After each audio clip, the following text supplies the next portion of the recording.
whatever that is called. We right? mix it together. You mix it together. So what do you take for the food to begin with? So for the food, I'll collect whatever we are throwing out. So eggshells, coffee grounds, vegetable peels. Things, though, that will break down quickly because, again, the worms don't eat the food; they eat the bacteria of the food as the food decomposes. Yeah. Okay. So there's a number of ways to have food that's suitable. You can grind it up in a food processor. I've done that. Okay. I have dug holes and stuck everything in the ground with a flag and come back 3 weeks later, so it's half decomposed. Gotcha. Now, because we're doing it as a commercial facility, we get our food scraps from an organic vegetable juicer bar.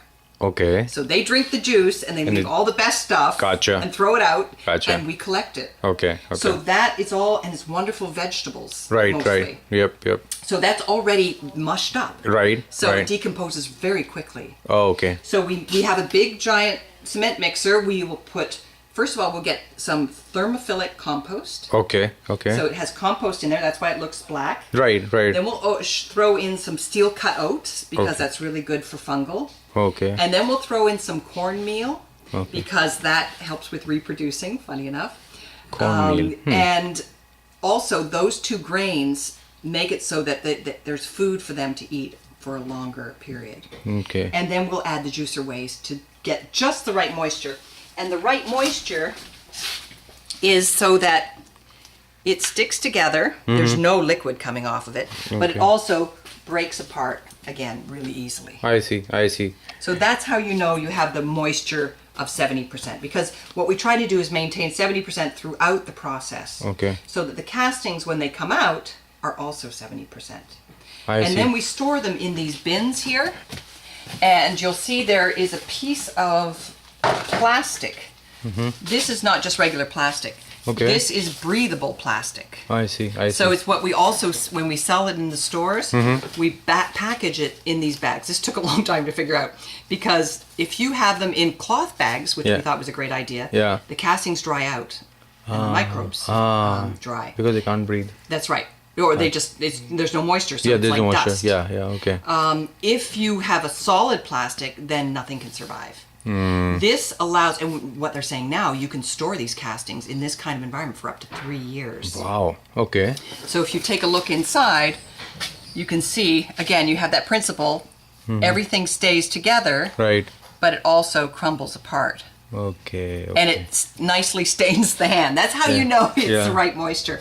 And you can see this is dated not that long ago. There's still worms, Okay. a few worms in there. Okay. And they'll keep doing the decomposing. Yeah. And so if you think about it, what you want to do is have the nutrients in a plant available form. So as if you put this under a microscope, you'd see all of these microbes. They're also continually working these castings. The worms are continually working it and making whatever nutrients are in there in a plant available form. So when you do put these castings around the plant, the nutrient are immediately accessible. Gotcha. And now we are putting, which I forgot to mention, which is actually very interesting, working with the Bionutrient Food Association. You should look them up. Bionutrient.org. Okay. They are all about growing the most nutritious food we can. And what we're finding is in the last 50 years, our nutrient density of the food is going down because of the conventional chemicals. Right. The soil is dead. So the plants can only access a couple of nutrients that are sprayed on them. The plant is weak because they're not doing the symbiotic relationship with the microbes. That's a whole other story. And because the plant is weak, it's susceptible to pests and diseases, and now you need the pesticides, the herbicides, and all that. So you want to break that cycle. And by not putting any input except microbes and nutrients that the plant, in a plant available form around the roots, the plant is healthier. It can ward off pests and diseases. It has a higher nutrient content, which makes it less attractive to pests. And so you don't need anything else. I mean, it's so simple. Interesting.